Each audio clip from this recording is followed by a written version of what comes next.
Barbarian is one of those films that have everything going for it: an interesting plot, a hidden lore, great world building, and a new exciting concept on film. But it falls flat with not expanding on these elements, while not having the most likable characters who do everything wrong to the point that you wish that they don't survive. But before I get too carried away, I think it's better if you allow me to explain. So the story starts with our main character Tess, who arrives in the middle of the night at a sketchy looking neighborhood where her Airbnb is located. She heads to the front door and tries opening it, but unfortunately for her, she realizes that the house is locked and there's no key in sight. Now, her first line of defense should have been to realize that she's in an unfamiliar environment in the middle of the night with probably no police station within a 5 mile radius, and so you should probably book it for the next location that seems a little less creepy.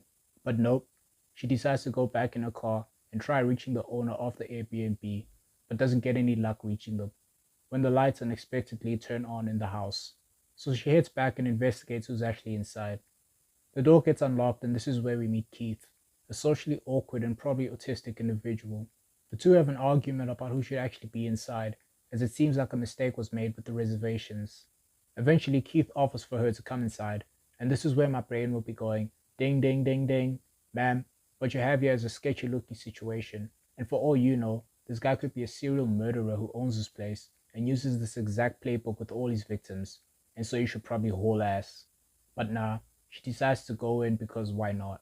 So the two have an awkward back and forth trying to figure out what's actually happened, and Keith brings up the idea of her actually staying the night and allowing her to use the main bedroom while he sleeps on the couch.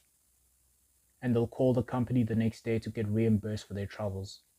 After weighing her options, Tess eventually agrees as she has an important job interview lined up the next morning.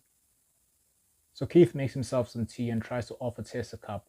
Tess decides that isn't a good idea, as, well, she could get drugged for all we know. So Keith is like, okay, no problem. But then about 5 minutes later, he offers her some wine. Weird escalation there, buddy. I don't know what conclusions to draw about Keith. One minute I'm head over heels for this guy as to how much of a gentleman he is towards Tess. And the next, he's acting like the creepy uncle from the family function that gets a little touchy when he's excited. Anyway, the two settle in together, and Tess eventually agrees to have some wine with Keith when they start talking about some stuff that isn't particularly important. So Tess gets woken up in the middle of the night by the door opening on its own, and she thinks Keith did it, so she heads to the couch to confront him, only to find him moaning and screaming in his sleep. So she wakes him up, and the two argue about who opened the door, and come to the conclusion that it must have been the wind or something, which for me seems a bit weird to accuse the guy. I mean, how could he open your door, reach his couch, and pretend to sleep without making much noise? So it's the next day now, and Tess is headed for her interview. As she leaves the house, she finally sees what kind of neighborhood she's in. And let's just say it's not what you would call gentrified. Houses are dilapidated, grass and vegetation is growing all over the place. There's no signs of any other vehicles besides Tess's car, and quite frankly, it looks like no one's been living there for over a decade. Now this is why I say the characters were a big letdown in this film. The choices they made were a bit questionable, as this should have been the ultimate sign that something is very wrong here. Tess gets back from her interview when some homeless dude starts chasing after her, screaming bloody murder.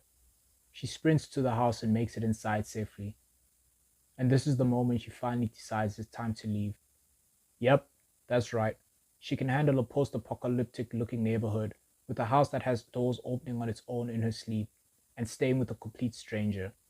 But seeing a bum on the streets is where she draws the line. So while she's packing, she heads into the basement to get some toilet paper, and the door just closes and locks behind her on its own. Unfortunately, her phone seems to be left upstairs, so she's forced to look around the basement for anything that can help her get out. This is where she finds a rope that opens a hidden door, but decides not to enter. However, after some time being locked down there, with nothing else to do really, curiosity gets the better of her, and she decides to investigate. What she finds is a room with a bed and a camera, which looks like it was used as a dungeon of some kind. And at the same time, Keith eventually returns from some place he had to be, unlocks the door for her, and Tess explains what she saw and that it's high time that they leave this place. Keith, for reasons unknown to me, decides he wants to see what Tess saw for himself, so he begs her to stay in case the basement door locks itself again, instead of, putting an object so it won't close on its own, and Tess agrees to stay. Wow, Tess, your kindness is truly a gift from God. but your intuition is quite questionable. So Keith goes down there and seems to take longer than necessary to come back up. Tess, being the good Samaritan that she is, goes after Keith when she finds another door that goes past the dungeon room, which leads into some underground tunnels. She enters this area and finds Keith looking disoriented and scared, as if he's seen a ghost. But what comes next is truly scarier than a ghost, in my opinion. A tall, humanoid looking woman emerges from the darkness and bashes Keith's head against the wall, killing him instantly while Tess screams in horror. Now, this is where the movie does a weird transition as if we're watching a comedy now, and I had to double check whether or not I accidentally pressed my TV remote to skip to the next film. But basically, we now get introduced to AJ, an actor who was accused of sexual assault by a former co-star and the person who actually owns the rental. Needing money for his potential lawsuit against his accuser, he decides to head to his unit and try selling it for some cash. He finds Tess's car in the driveway, and it looks like it's been there for some time now. He wanders around the house doing nothing particularly important, but finds the basement and the dungeon room. So he does a quick Google search and finds that he can get paid more money for more square footage of his house, even if it's underground. So he gets a measuring tape, starts measuring, and basically finds himself down the same tunnel where Keith was murdered.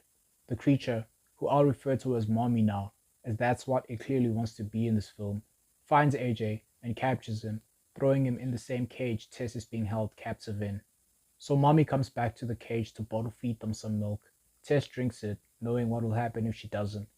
But AJ decides that refusing to drink from a creature that's holding him captive is a smart idea, so she gets angry about this and drags him into a special room to nurse him from her monster tit.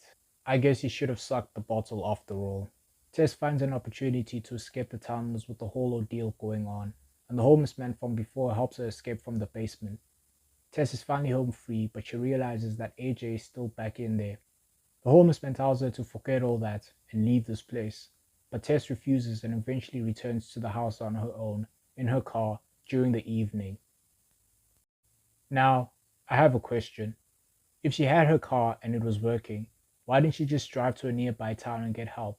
Sure, you would have left AJ behind, but it seems like Mommy wasn't even going to hurt him. She was just going to nurse him like a baby, which is like not the best thing to experience, but at least she knows he'll be okay in Mommy's care. He'll need therapy, but okay nonetheless. Anyway, once she returns back at the rental, she sees Mommy outside waiting for her, so she floors it and rams her into the house. Tess heads into the tunnels and finds Keith, but he shoots her because they couldn't see each other. They head back to her car, where they find that Mommy's disappeared, and with her car damaged, they decide to look for the homeless man. They eventually find the homeless man's hiding spot, where he explains the history of the house. And essentially, there was a man called Frank, and he was a serial abductor and rapist who kept women imprisoned in the tunnels beneath his house. Mommy is the result of generations of incest and inbreeding that occurred with Frank's victims and their children. But the story is interrupted when Mommy finds their hiding spot and kills the homeless man. AJ and Tess manage to escape running up a water tower. They get cornered and have nowhere left to run, so AJ has the brilliant idea of sacrificing Tess in order to save himself. So he throws her off the ledge. I'm beginning to wonder if the allegations against AJ were just allegations, because this dude seems to have a hard time respecting women. I mean, first he shoots Tess, then he throws her off the ledge like a damn sacrifice. Strange. So anyway, Mommy saves Tess by breaking her fall, and AJ heads down thinking that both are dead. But surprisingly, both survive, and so Mommy kills AJ, thank goodness, and then Tess kills Mommy. Oh, okay. And in the end, we see Tess walking into the sunset happily ever after, and the movie ends. I really enjoyed this film. The actors did a stellar job with their performances. It kept me hooked from the beginning to the end, and it had some new exciting concepts that I've never seen being done before. We got a town with an interesting but unexplained history, the humanoid-looking creature that seems to prey on the people who live in this town, and we had the story of the old man who seemed to basically create Mommy, but it just left so many unanswered questions, like what's up with the town's history. I would have loved if Tess was actually just stuck with the homeless man instead of Keith from the beginning. It would have helped us better understand the town's history and the home Tess was in as they were trying to survive together, while the homeless man tells the town's backstory along the way.